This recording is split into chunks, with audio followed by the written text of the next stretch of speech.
तो चलिए बच्चों, मोशन इन वन डायमेंशन थोड़ा सा शॉर्ट में अपन पिछला रिवाइज करें, फिर आज देखते हैं अपन इक्वेशन ऑफ मोशन अपन को ड्राइव करवाना है। तो बच्चों शुरू में मैंने आपको ये रेस्ट एंड मोशन बताया था। मैंने आपसे क्वेश्चन भी किया था कि इस वक्त आप रेस्ट में हैं कि मोशन में। मेरे पास में कुछ स्टूडेंट भी बैठे हुए हैं, उनसे भी मैंने क्वेश्चन किया था, तो मोस्टली स्टूडेंट्स के आंसर थे रेस्ट में। ठीक है बच्चों, आप रेस्ट में हैं, क्लासरूम के रिस्पेक्ट में आप रेस्ट में हुए, सही बात है। लेकिन आप इसी वक्त सेम टाइम पर आप मोशन में भी हैं। क्यों? क्योंकि सन के अराउंड अर्थ क्या कर रही है, रिवॉल्व कर रही है। और आप सबको पता है अपन लोग अर्थ पर हैं, तो जब अर्थ खुद रिवॉल्व कर रही है तो इसका मतलब हम भी अर्थ के साथ साथ रिवॉल्व कर रहे हैं अराउंड सन, मतलब हम मोशन में भी हैं। तो कभी भी रेस्ट या मोशन आपको डिफाइन करना रहता है तो रिलेटिवली बात करते हैं। जब कोई बॉडी किसी दूसरी बॉडी के रिस्पेक्ट में अपनी पोजीशन चेंज नहीं करती है तब फर्स्ट बॉडी को अपन बोलते हैं in rest with respect to second body. लेकिन यदि फर्स्ट बॉडी पोजीशन चेंज कर रही है with respect to second body तो फिर फर्स्ट बॉडी को अपन बोलते हैं in motion with respect to second body. तो कभी भी रेस्ट या मोशन डिफाइन करना है तो रिलेटिवली किया जाता है। What is rest? When the body do not change its position with respect to second body, then the first body is called in rest with respect to second body. And motion, when the body changes its position with respect to second body, then the first body is called in motion with respect to second body. फिर उसके बाद जब मैंने आपको rest और motion बताया था तो उसके बाद मैंने आपको one dimension motion, two dimension motion और थ्री डायमेंशन मोशन तीनों डिस्कस किया था। तो मैंने आपसे पूछा था आप किसको बोलेंगे वन डायमेंशनल मोशन, किसको बोलेंगे टू डायमेंशन और किसको थ्री डायमेंशन। तो जब कोई बॉडी किसी स्ट्रेट पाथ पर मूव करती है तो उसके मोशन को बोलते हैं मोशन इन वन डायमेंशन या फिर motion along a straight path. Actually में डायमेंशन किससे बताते हो बच्चों? एक्सिस से बताते हो। यदि अकेली एक्स एक्सिस है, अकेली वाई एक्सिस है, अकेली जेड एक्सिस है और कोई बॉडी इनमें से किसी भी एक सिंगल एक्सिस के डायरेक्शन में मूव कर रही है तो उस बॉडी के मोशन को क्या बोलेंगे अपन? One dimensional motion. For example motion of a car along a straight path, ये क्या हो गया? One dimensional motion. या फिर motion of a freely falling body from the top of a tower. Tower के टॉप से किसी बॉडी को फ्रीली ड्रॉप करोगे तो उसका मोशन भी कैसा होगा? वन डायमेंशनल, वो वर्टिकली डाउनवर्ड आएगा ना जेड एक्सिस के डायरेक्शन में। तो जब कोई बॉडी किसी सिंगल एक्सिस के डायरेक्शन में मूव करती है तो वन डायमेंशन। अब यदि मैं क्वेश्चन करूंगा टू डायमेंशन मोशन तो नेम आपको हेडिंग से ही समझ में आ रहा है। टू डायमेंशन का मतलब है किन्हीं भी टू एक्सिस के डायरेक्शन में।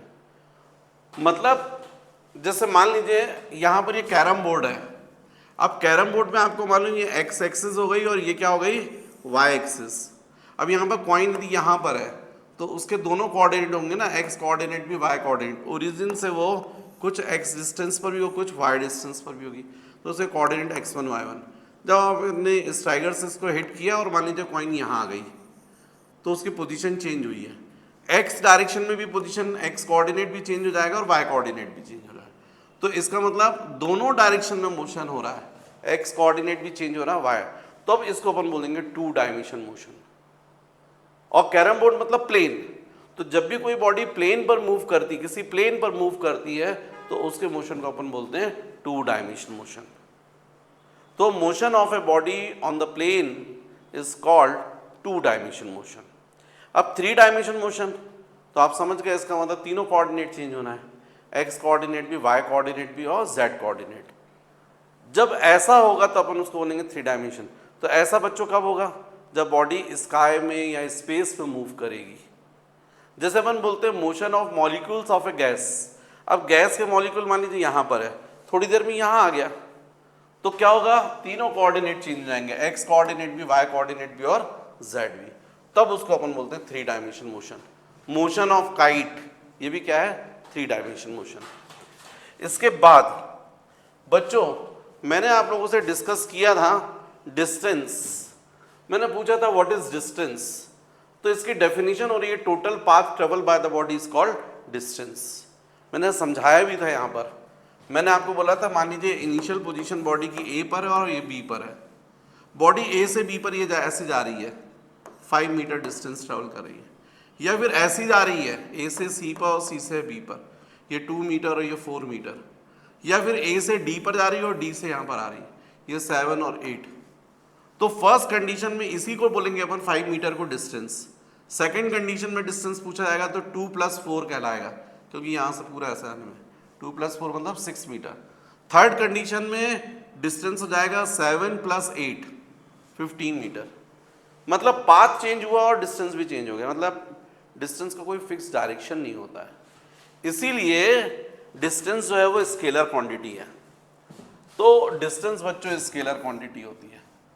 इसका डायमेंशनल फॉर्मूला, तो डिस्टेंस स्वाभाविक लेंथ के फॉर्म में आप मेजर करोगे तो डायमेंशनल फॉर्मूला आएगा m0 L/t0।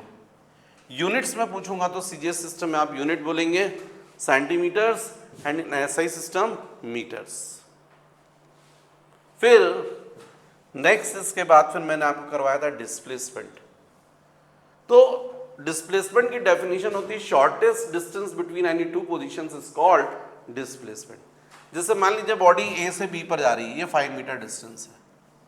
फिर या फिर ए से यहाँ सी पर जा रही है और फिर बी पर 2 और 4, और फिर ए से डी पर और डी से बी पर।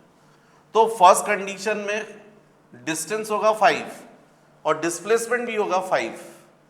सेकेंड कंडीशन में जब ए से सी पर और सी से बी पर आ रही है तो डिस्टेंस हो जाएगा 2 + 4 6, लेकिन डिस्प्लेसमेंट अभी भी 5 ही रहेगा, क्योंकि डिस्प्लेसमेंट का मतलब होता है shortest distance between final and initial. तो यही है शॉर्टेस्ट। तो भले ही यहाँ पर पाथ चेंज हो रहा है तो उससे डिस्टेंस बदलेगा, लेकिन डिस्प्लेसमेंट तो हमेशा क्या रहेगा 5 रहेगा। मतलब डिस्प्लेसमेंट जो है उसका फिक्स मैग्नीट्यूड होता है डायरेक्शन, इसीलिए वो वेक्टर क्वांटिटी है, ये वेक्टर क्वांटिटी। हालांकि उसको भी अपन लेंथ के फॉर्म में मेजर कर रहे हैं तो डायमेंशनल फॉर्मूला सेम रहेगा m0 L/t0। यूनिट्स भी सेम रहेंगी, सीजीएस सिस्टम में सेंटीमीटर्स और एसआई सिस्टम में मीटर्स। फिर नेक्स्ट इसके बाद मैंने बच्चों बताया था स्पीड। तो स्पीड का एक्चुअल फॉर्मूला होता है डिस्टेंस अपॉन टाइम, और फॉर्मूले में यदि आप डिनोमिनेटर में टी की वैल्यू 1 कर दोगे तो स्पीड जो है वो डिस्टेंस के इक्वल हो जाएगी। तो स्पीड डिस्टेंस के इक्वल होती है, लेकिन कब? जब टाइम कैसा हो 1। इस बेसिस पर आप डेफिनेशन भी दे सकते हो, डिस्टेंस ट्रेवल बाय बॉडी पर सेकेंड इज कॉल्ड स्पीड, और डिस्टेंस ट्रेवल्ड बाय बॉडी पर सेकेंड इज कॉल्ड स्पीड। मान लीजिए कोई बॉडी की स्पीड है 5 मीटर पर सेकेंड, इसका मतलब क्या हुआ? हर 1 सेकेंड में body 5 metre 5 metre 5 metre distance travel कर रही है।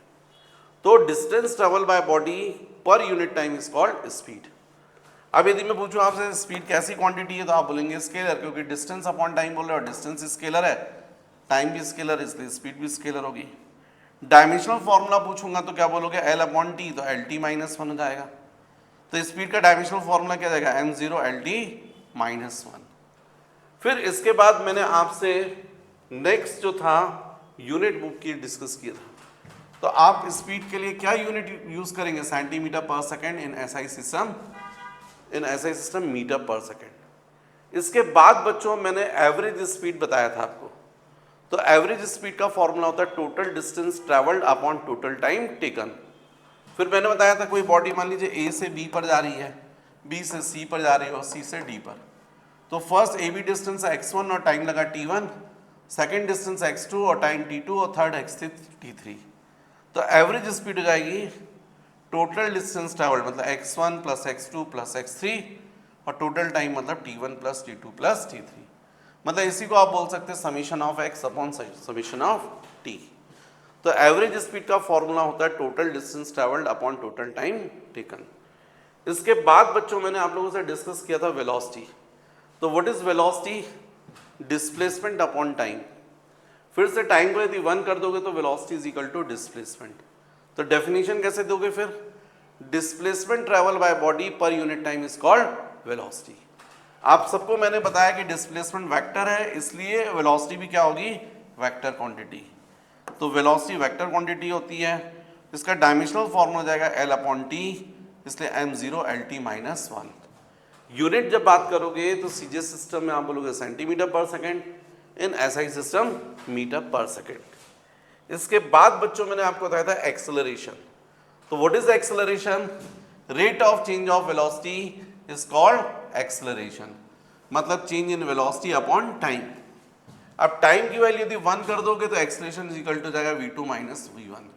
1 सेकेंड में बोलते हैं उसको बोलते हैं रेट, इसलिए एक्सेलरेशन किसके इक्वल है, equal to rate of change of velocity.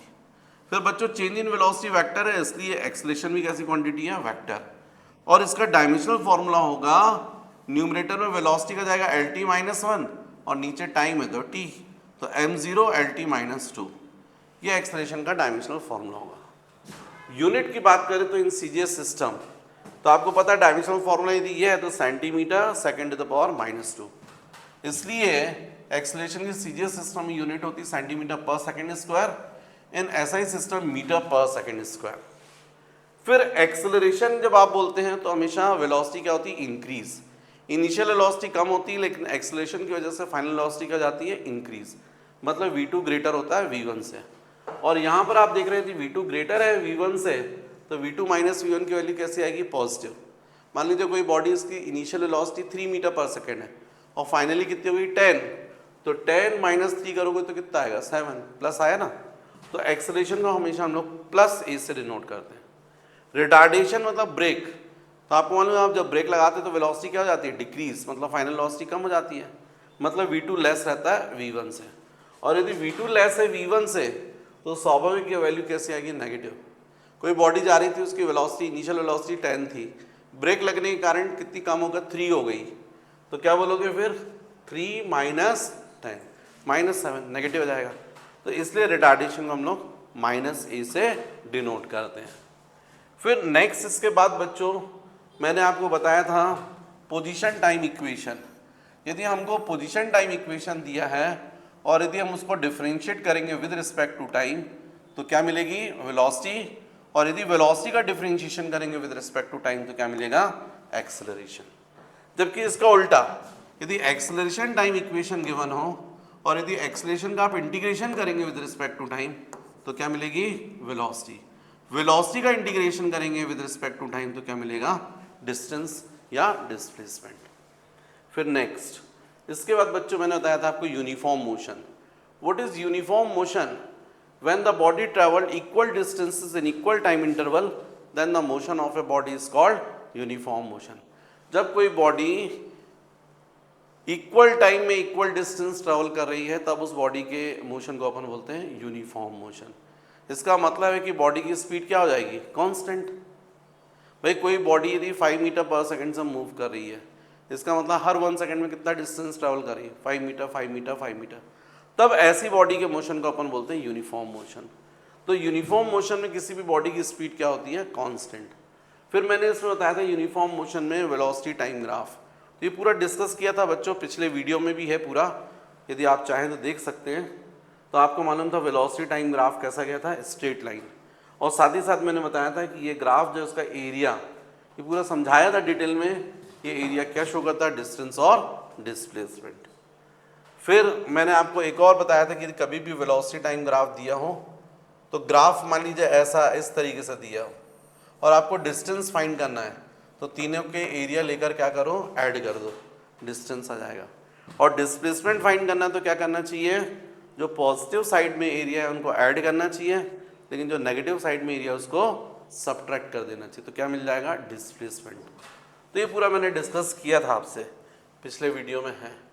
फिर पोजीशन टाइम ग्राफ भी अपन ने ड्रॉ किया था यूनिफॉर्म मोशन में, तो पूरा समझाया था कि position time graph straight line होगा और इस डायरेक्टली प्रोपोर्शनल आ जाता है, X is directly proportional to T, इसलिए ग्राफ स्ट्रेट लाइन होता है, और इसका जो स्लोप होता है वो क्या शो करता है, वेलोसिटी। ये पूरा डिटेल में मैंने समझाया है, जिनने नहीं समझा वो पिछले वीडियो को देख लें। फिर उसके बाद यूनिफॉर्मली एक्सेलरेटेड मोशन अपन ने डिस्कस किया था बच्चों। तो यूनिफॉर्मली एक्सेलरेटेड मोशन का मतलब है कि एक्सेलरेशन बॉडी की कैसा है, कांस्टेंट। तो एक्सेलरेशन टाइम ग्राफ अपन ने डिस्कस किया था, कैसा था, पैरेलल टू टाइम एक्सिस, और इसका एरिया क्या बताता है, चेंज इन वेलोसिटी। फिर सेकंड अपन ने देखा था वेलोसिटी टाइम ग्राफ, तो वेलोसिटी टाइम ग्राफ जो होता है उसका स्लोप क्या रिप्रेजेंट करता है, एक्सेलरेशन। इसके अलावा फिर अपन ने डिस्कस किया था पोजीशन टाइम ग्राफ, और मैंने समझाया था कि पोजीशन टाइम ग्राफ कैसा होता है, पैराबोलिक।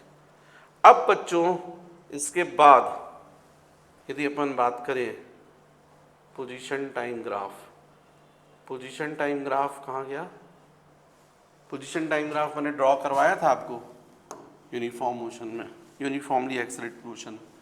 फर्स्ट ग्राफ क्या था? Acceleration time graph, second velocity time graph, और थर्ड मैंने बताया था आपको इसी यूनिफॉर्मली एक्सेलरेटेड मोशन में XT graph, position time graph. मैंने आपको समझाया था ग्राफ कैसा होता है? पैराबोलिक होता है। क्यों होता है ये भी समझाया था, क्योंकि यूनिफॉर्मली एक्सेलरेटेड मोशन में एक्सेलरेशन कैसा होता है? कांस्टेंट। और एक्सेलरेशन क्या होता है? dv/dt, है ना? dv/dt is equal to constant. और इसी को अपन लिख सकते हैं ddt ऑफ वेलोसिटी। वेलोसिटी की जगह क्या लिख सकते हो?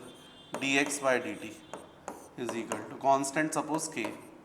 तो इसको बच्चों अपन बोलते हैं डबल डिफरेंशिएशन, तो d2x/dt² लिखा जाता है इज इक्वल टू k। मतलब इसको लिखा जाता है d2x is equal to k into dt², या इसी को अपन ऐसा भी लिखते हैं x is equal to k into t²। ये इक्वेशन जो मैथ्स स्टूडेंट है वो समझेंगे, पैराबोला का इक्वेशन है। हालांकि मैं प्रोजेक्टाइल मोशन में आपको समझाऊंगा, अभी आप रट लीजिएगा। यदि ऐसा हो x is equal to k into T, तो ये स्ट्रेट लाइन का इक्वेशन कहलाता है, और ये इक्वेशन होता है पैराबोला का। मतलब यहाँ पर x क्या हो गया? डायरेक्टली प्रोपोर्शनल टू t², और इसलिए पोजीशन टाइम ग्राफ जो होता है वो कैसा होता है? पैराबोलिक होता है। यूनिफॉर्मली एक्सेलरेटेड मोशन में पोजीशन टाइम ग्राफ कैसा होता है? पैराबोलिक। अब बच्चों इसके आगे अपन को देखना है इक्वेशन ऑफ मोशन, तो वो अपन देखते हैं न्यू बोर्ड से, ब्लैंक बोर्ड से ज़्यादा अच्छा रहेगा। तो बच्चों आप लोग को नेक्स्ट मुझे पढ़ाना है इक्वेशन ऑफ मोशन। काफ़ी इंपॉर्टेंट है ये, डेरिवेशन आपको डेराइव करने के लिए एग्जाम में आते हैं। वैसे तो आप लोग ऑलरेडी जानते हो v is equal to you plus A t, s is equal to U T plus half A T square, और third v² is equal to u² plus 2as। और आप लोग को पता है what is u? Initial velocity. What is v? Final velocity after time t। What is a? Acceleration. What is s? Distance travel by body in time t। अब बच्चों ये equation जो डिराइव करना है, इसके लिए अपन वैसे तो मैं 3 मेथड से करवा सकता हूँ, पर आपको तो ग्राफिकल मेथड है, और फिर एनसीईआरटी ने अपने क्वेश्चन के बेसिस पर कैलकुलस मेथड से भी पूछा है। इसका मतलब है कि आपको दोनों मेथड से करना चाहिए। तो चलिए equation of motion upon derive करते हैं फर्स्ट बाय ग्राफिकल मेथड। लेकिन इसमें बच्चों व्हाट इज u? u मैं यूज़ करने वाला हूँ, इसको बोलते हैं इनिशियल वेलोसिटी। क्या बोलते हैं? u को इनिशियल वेलोसिटी। v को अपन बोलते हैं final velocity, final velocity after time t। और a मतलब है एक्सेलरेशन, और s का मतलब है distance travelled by body in time t। ये एक्चुअल में नोटेशन जो अपन यूज करने वाले हैं। कोई बॉडी है और मान लीजिए वो मूव कर रही है स्ट्रेट पाथ पर, और इस स्ट्रेट पाथ पर जब वो मूव कर रही है तो उसका एक्सेलरेशन कैसा है? कांस्टेंट। एक्सेलरेशन की वजह से वेलोसिटी जरूर चेंज होगी। तो बच्चों अपन इसको डिराइव करते हैं इक्वेशंस को first by graphical method. Graphical method, तो पहले देखते हैं अपन first equation, u v is equal to you plus A t. इसको अपन डिराइव करते हैं। इसको डिराइव करने के लिए आप सबसे पहले तो ग्राफ बना लीजिएगा। ग्राफिकल मेथड है, एनसीईआरटी में है, इसलिए आपको करना पड़ेगा। ये टाइम एक्सिस ले लीजिए और ये वेलोसिटी एक्सिस। और मैंने आपको समझाया है कि जब यूनिफॉर्मली एक्सेलरेटेड मोशन होता है तो जो वेलोसिटी टाइम ग्राफ होता है वो स्ट्रेट लाइन होता है, ऐसा। एक्सेलरेशन जब कांस्टेंट होता है तो यहाँ भी ग्राफ ऐसा ही आएगा, लेकिन यहाँ ग्राफ यहाँ से स्टार्ट होगा, ऐसा स्ट्रेट लाइन होगा। क्यों? क्योंकि क्वेश्चन में बोला गया है, मतलब अपने जो डेरिवेशन उसमें बोला गया है u initial velocity. Initial velocity कब होगी? इनिशियल टाइम पर। इनिशियल टाइम का मतलब t इज इक्वल टू 0। तो आप देख रहे हैं टाइम एक्सेस है, ये 0 टाइम हुआ, 0 टाइम पर इनिशियल वेलोसिटी कितनी u, और आफ्टर टाइम t कितनी वेलोसिटी हो गई है v, मतलब इसके करस्पॉन्डिंग ये रहेगा v। ये इनिशियल वेलोसिटी u और फाइनल वेलोसिटी v। तो मान लीजिए ये हो गया a, ये हो गया b। यहाँ से आपने यहाँ पर परपेंडिकुलर ड्रॉ किया, यहाँ पर एक परपेंडिकुलर ड्रॉ किया, और a से इस पर एक परपेंडिकुलर ड्रॉ कर दिया ऐसा। अब आप देख रहे हैं ये हो जाएगा थीटा।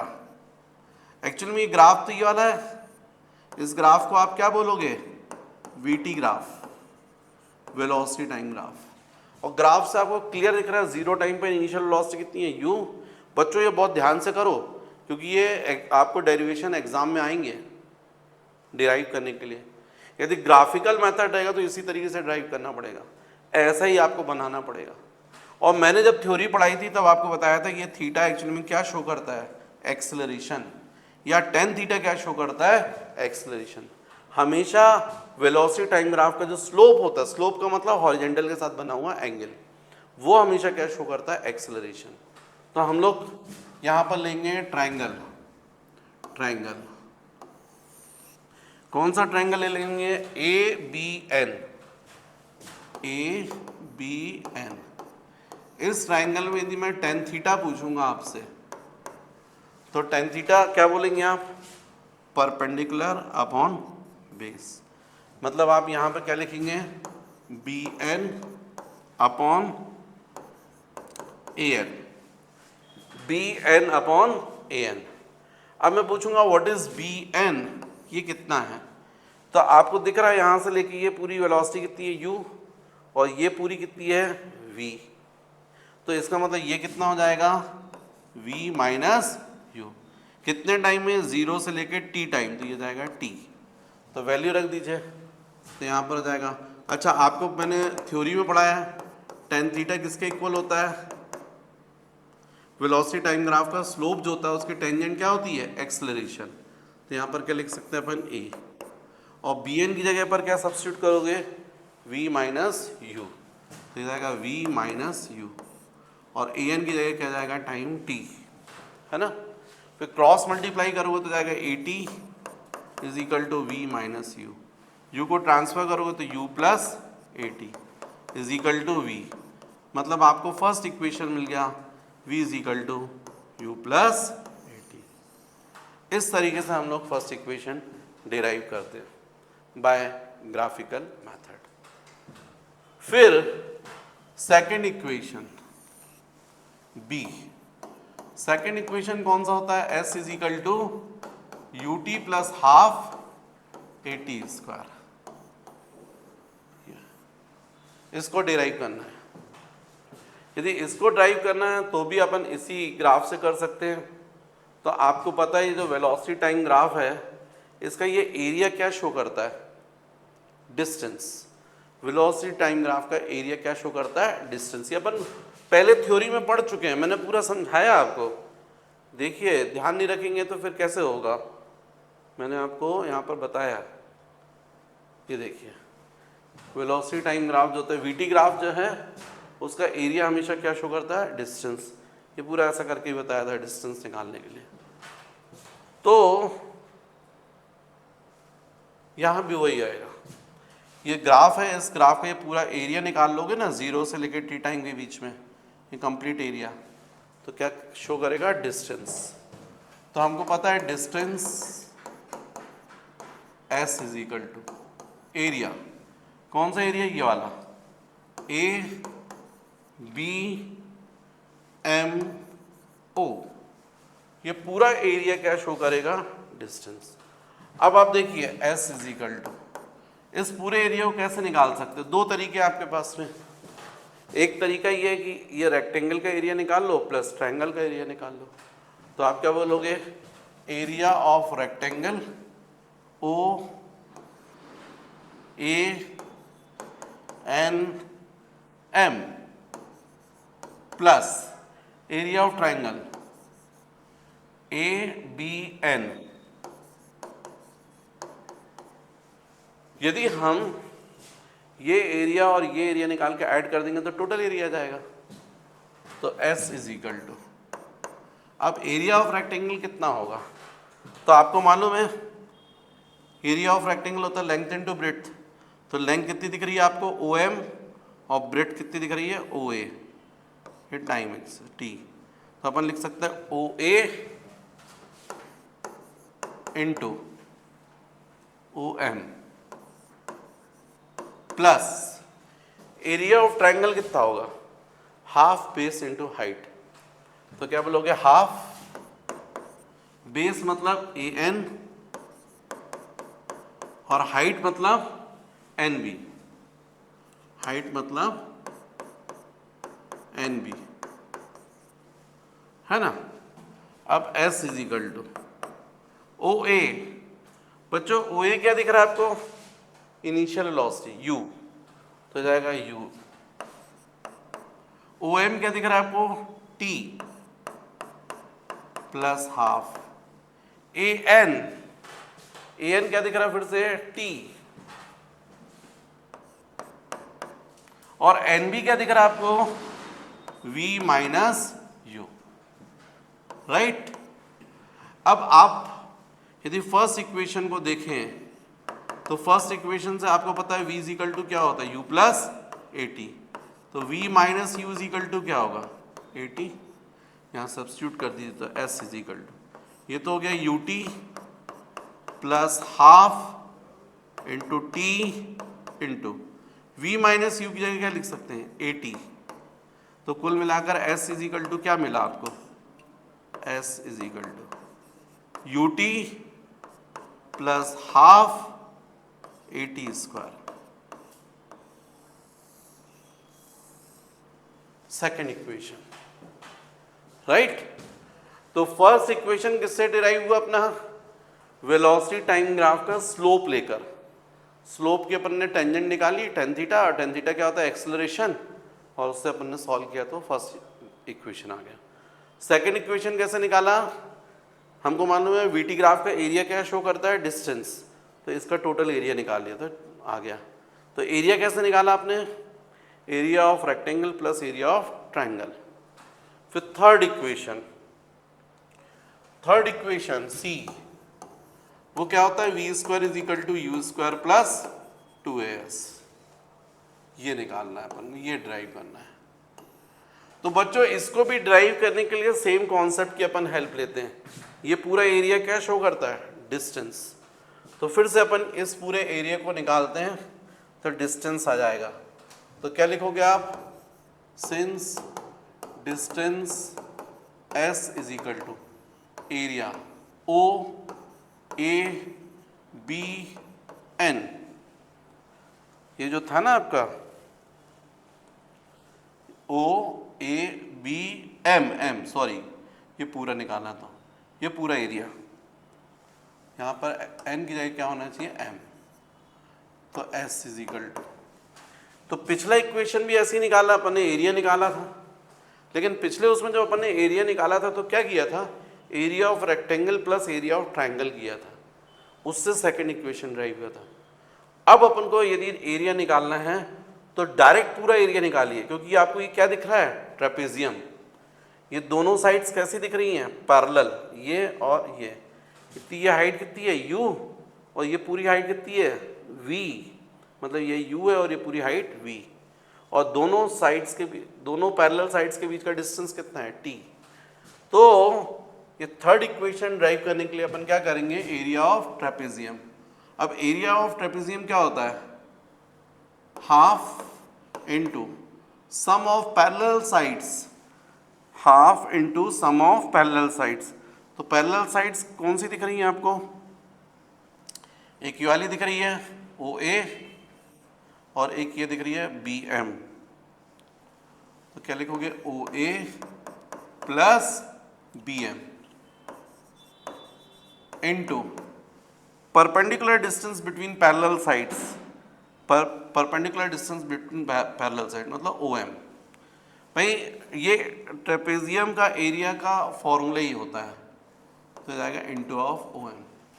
कभी भी यदि ट्रेपेजियम है और उसका एरिया आप निकालना चाहते हो तो कैसे आता, half into sum of parallel sides, ये जो पैरेलल साइड्स है ना इनका सम, और इनके बीच का जो डिस्टेंस है उसको मल्टीप्लाई कर, half into sum of parallel sides into perpendicular distance between the parallel sides.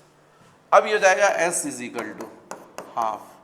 अब मैं आपसे क्वेश्चन करूँ what is OA U, what is BM, आप लोग को देखो ये OA कितना था U, ये पूरी हाइट, और BM पूरी हाइट कितनी है V, और ये दोनों साइड के बीच का परपेंडिकुलर डिस्टेंस मतलब क्या है T, यहाँ जाएगा T इंटू T, ऐसा, राइट। अब हमारे पास में फर्स्ट इक्वेशन क्या था, V इज इक्वल टू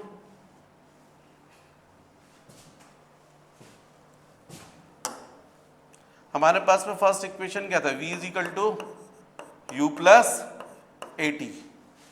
इसमें यदि हम V minus U is equal to लिखेंगे तो क्या लिखेंगे AT, या V minus U upon A is equal to क्या होगा T, है ना। अब ये T की वैल्यू यहाँ पर सब्स्टिट्यूट, क्योंकि देखिए जो थर्ड इक्वेशन है उसमें कहीं भी टाइम नहीं है, इसलिए यहाँ से टाइम की वैल्यू मैंने V और U के टर्म्स में ले ली है। अब उसको यहाँ पर सब्स्टिट्यूट कीजिए तो step S is equal to कितना जाएगा हाफ, ये U प्लस V को हम लोग V प्लस U भी लिख सकते हैं, और T की जगह क्या लिख सकते हो V minus U upon A, ये जो निकाला है आपने, राइट। अब S is equal to A plus B into A minus B कितना जाएगा A square minus B square, मतलब V square minus U square, और 2 इंटू ए ये मल्टीप्लाई हो जाएगा, क्रॉस मल्टीप्लाई करेंगे तो 2AS is equal to V square minus U square. अब U स्क्वायर को ट्रांसफर कर दी तो U square plus 2AS is equal to V square, या इसी को अपन लिख सकते हैं V square is equal to U square plus 2AS। तो ये जाएगा थर्ड इक्वेशन। तो बच्चों ये बहुत इंपॉर्टेंट इक्वेशन है, एग्जाम में आते हैं, इनको आप जो है सहजता से छोड़िएगा मत, क्योंकि ये नंबर पके पकाए नंबर है, आपको पता है इसमें से आना ही है, तो इसको आपको डिराइव करना है, राइट। तो बच्चों कॉपी कर लीजिएगा। तो बच्चों मेन तो यही इक्वेशन होते हैं तीनों जो हम लोगों ने डिराइव किए हैं, V is equal to U plus AT, S is equal to UT plus half AT square, और third V square is equal to U square plus 2AS। लेकिन न्यूमेरिकल्स करने के लिए एक और इक्वेशन जनरली यूज होता है, वो कहलाता है distance travel by the body in the nth second. S nth is equal to होता है U plus A by 2 into 2n minus 1। अब ये nth का मतलब क्या समझो आप, जैसे मान लीजिए कोई बॉडी जो है वो ऐसे मूव कर रही है, और 5 सेकेंड या 6 सेकेंड में मान लीजिए बॉडी यहाँ पर पहुँची है, यहाँ से स्टार्ट की है और 6 सेकेंड में उसने ये डिस्टेंस ट्रैवल किया, और आफ्टर 7 सेकेंड जो है वो बॉडी यहाँ आ गई है। तो 6 सेकेंड में इतना डिस्टेंस ट्रैवल किया, लेकिन टोटल 7 सेकेंड में उसने ये डिस्टेंस ट्रैवल किया। यदि मैं क्वेश्चन करूं कि बताओ पर्टिकुलर 7 सेकेंड में कितना डिस्टेंस ट्रैवल किया, तो आपका आंसर होगा ये वाला आंसर, ये वाला डिस्टेंस, क्योंकि 6 सेकेंड में तो इतना पूरा कर चुकी थी, 7 सेकेंड में ये पूरा किया है, इसका मतलब ये डिस्टेंस कितने टाइम में किया है 7 सेकेंड में। तो ये कैसे निकाल सकते हो, S7 क्या करोगे, S7 minus S6, total 7 second में जो डिस्टेंस ट्रैवल किया उसमें से इसको सब्ट्रैक्ट कर दोगे तो ये डिस्टेंस आ जाएगा। तो ऐसे ही हम यदि मान लीजिए यहाँ पर चाहें तो हम इसको ऐसा भी लिख सकते हैं, S7 इसको अपन लिख सकते हैं S7 माइनस 6 की जगह इसको लिख सकते हैं 7 माइनस 1, मतलब S nth is equal to क्या होगा, distance travelled in n second minus distance travelled in n minus 1 second. अब n सेकेंड में जो डिस्टेंस ट्रेवल करते हैं उसका फॉर्मूला क्या होता है, टी सेकेंड में, U T plus half A T square, यही था ना आपका फॉर्मूला। अपन ये टी सेकेंड में था, टी में यदि एस एन बोले एन सेकेंड में तो ये जाएगा you N plus half A into N square, और एन माइनस वन में तो यू और टी की जगह क्या रख दोगे अब n minus one plus half ए into n minus one square, ऐसा कर दोगे। तो इन्हीं को अपन, इस वैल्यूज को अपन यहाँ पर सब्स्टिट्यूट कर दें तो ये आ जाएगा S nth is equal to, S N की वैल्यू कितनी होगी U N plus half A N square minus S N minus one का कितना होगा बोलो, एस एन माइनस वन ये लिखा है u into n minus one plus half ए एन माइनस वन स्क्वायर, ऐसा हो जाएगा।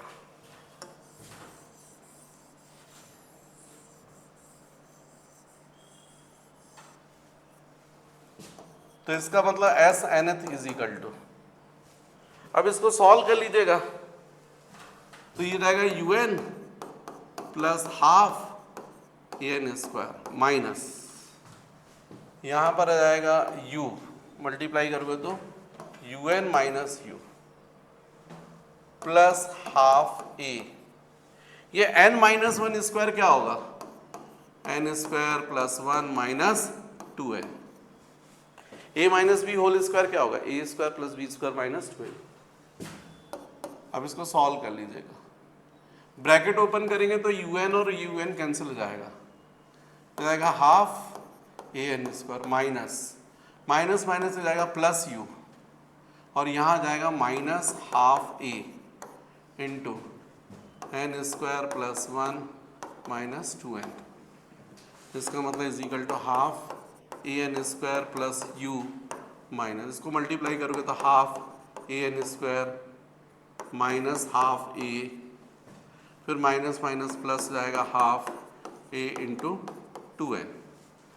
अब ये हाफ ए स्क्वायर और माइनस हाफ स्क्वायर कैंसिल, तो S nth is equal to ये हो जाएगा u, ये हो जाएगा plus half A into two N minus A by two, प्लस वाले को पहले लिख दिया मैंने, माइनस वाले को बाद में। अब बच्चों यहाँ पर s nth is equal to you plus, इन दोनों में से मैंने ए बाई टू को कॉमन निकाल लिया, ए बाई टू कॉमन, तो केवल क्या बचेगा टू एन माइनस वन, ये फॉर्मूला अपना डेराइव हो गया। ये कब यूज होता है जब किसी पर्टिकुलर सेकंड में अपन को कितना डिस्टेंस ट्रैवल किया वो फाइंड करना हो, राइट। कॉपी कर लीजिए।